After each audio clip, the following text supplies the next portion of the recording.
It's not the devil that kept you where you are, it's fear. After this service, sir, take that risk. Take that risk. I've graduated, no job. Set up a company. Get a proposal. Tell the world what you can do. Any salary is not breakthrough. Nobody have become a billionaire by any salary. Nobody. Show me a multi-billionaire. Show you a man who is not on salary.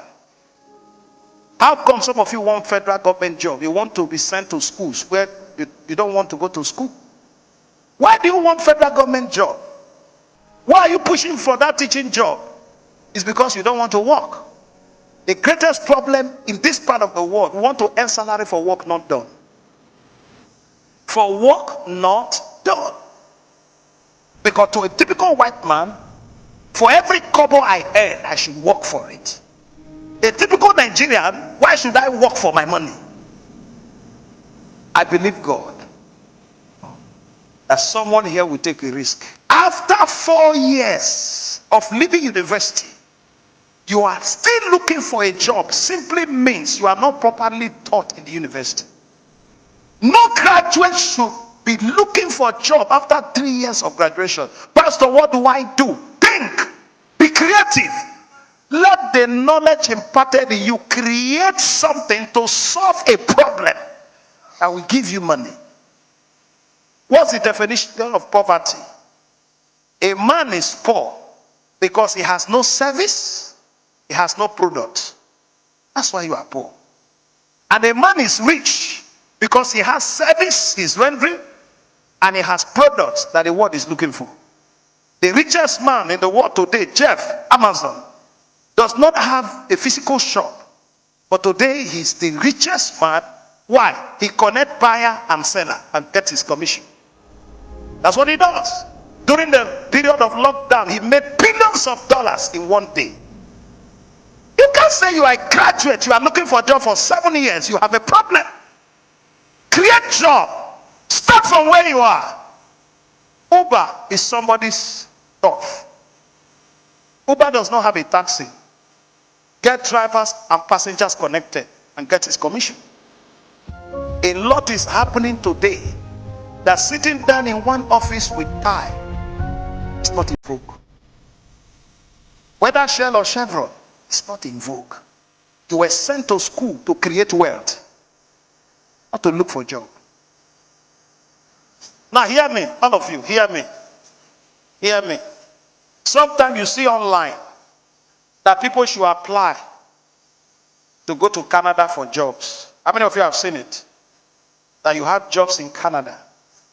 Now hear me. You may not believe it, but this is the truth. Some of those things, I call them 21st century slavery. May God open your eyes to see money in this country. May God open your eyes to see wealth. Do you know why you are not seeing it? Your mind is somewhere else. When you are too abroad conscious, you become Nigerian useless. When you are too abroad conscious, you become Nigerian, you become useless here. That's the problem. Pastor, you saying I should not travel? No, go on vacation. Go on education. Go on skill acquisition. By the time you are through, come back here. This is where you are needed. A lot of opportunity here. The problem is that you are not thinking, you are looking for a job, so your brain is no longer working. Everything in this part of the world is money. Just come with a solution. You know, this sounds so funny coming from our man of God.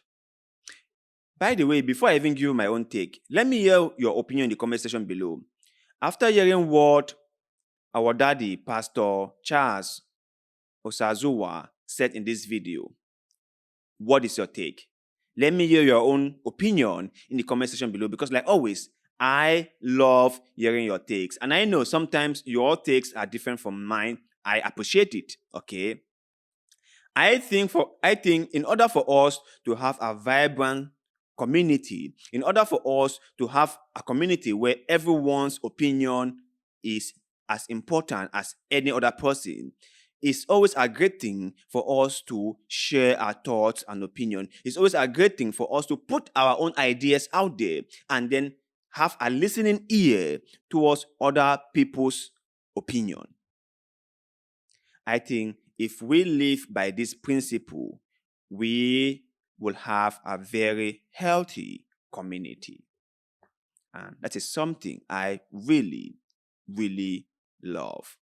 So coming back to our man of God, Pastor Charles Osazuwa, and what he said in this video. He is right. He is right. But I just have something that I want to point out before I continue. This is a small thing I want to point out.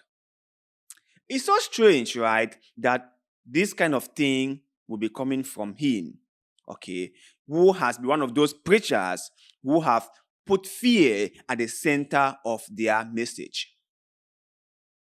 It's so funny that he will accuse people of being scared to do what they have to do in order for them to succeed in life. It's so funny that he will point fingers at people for being afraid to take the next step. And that the reason they are not succeeding is because they are scared. They are afraid of what lies ahead. On that point, he is right. Many of us are where we are, even though we are not happy with our lives. But we have not done anything to move forward. We have not done anything to change the lifestyle that we think is not good for us. And one of the reasons we haven't done that is because of fear. People are scared of the unknown. Just the thought of not knowing what lies ahead, what beholds them out of the door, keeps them inside the house with the doors closed. And living like this doesn't really help any person. But the reason why I say that it was an irony that Pastor Charles was saying all this was because they, the men of God, have used fear to subdue their members. All their messaging has been centered around fear. Because remember, fear is a very effective tool that you can wield against people. If you set in a sense of danger among the people, if you set in fear among the people, it rallies all of them around you. If you tell them that if you stop coming to church, the devil will attack you. If you don't pay tithe, the devil will attack you. If you don't sow seed, the angels of darkness will attack you. And most importantly, if you do not pray morning, afternoon, and evening, well, I'm sorry, for you are putting yourself at harm's way. You are willingly endangering your own life. If you say all these things, the members became click to you. The members became subservient to you. The members became obedient to you. And whatever you say becomes law. The preachers have used this to hold down their members. And they kept on using it. And that is why you will see my daddy in the Lord, Apostle Michael Obo, said that you have to be very prayerful.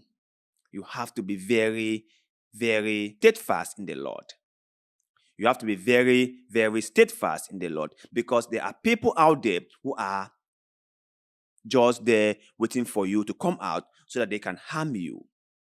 That the reason you go to a place and you're not succeeding is because everyone is against you. No one likes you. Fear. Fear. That the reason you open a shop in the market and that shop ran down and wasn't because you did not have any skills on managing that business, but was because the enemy was against you. Fear. Fear. That the reason you were denied a visa wasn't because you were unable to prove to the satisfaction of the visa agent who was attending to you why he should approve your visa, but because that poor mama who lives beside your home, who is struggling every now and then, who is minding her own business, who the only thing he cares about is her life, was against you. She was the one that lay a spell on you. Fear. Fear.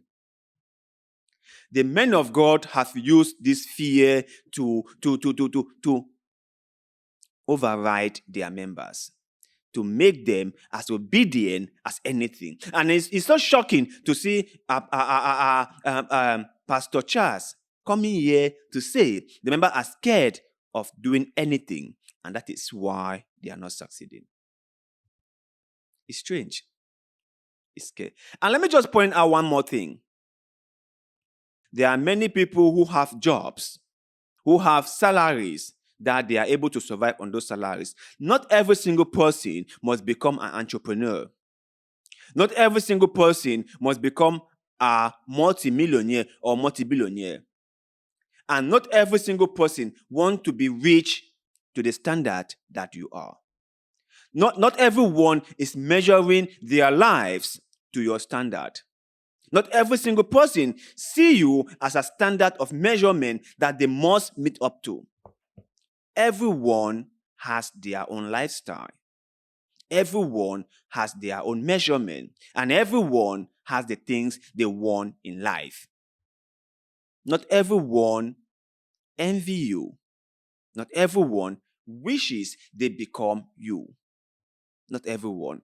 You know, it was this man of God, Pastor David Obiyome, who said that poor people are envious, poor people are jealous.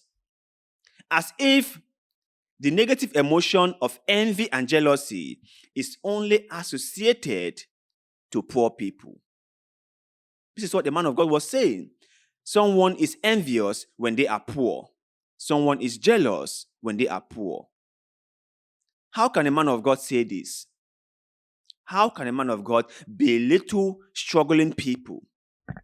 How can they?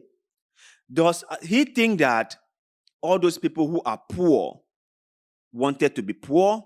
Or better still, does he think that everyone wants to become a man of God, a lying man of God like himself? Does he think that every single person wants to live the deceitful life that Pastor David is living? Does he think that? So, remember, do not judge every single person according to your own terms. Okay? Do not measure every single person according to your own standard. Do not do that. Everyone has their own needs in life. Everyone has their own choices in life. And everyone has what they want for their lives or in their lives. You want A. That does not necessarily mean that the next person wants A. He might just wanted B. Please, let's not measure every single one according to our standard. Let's not do that.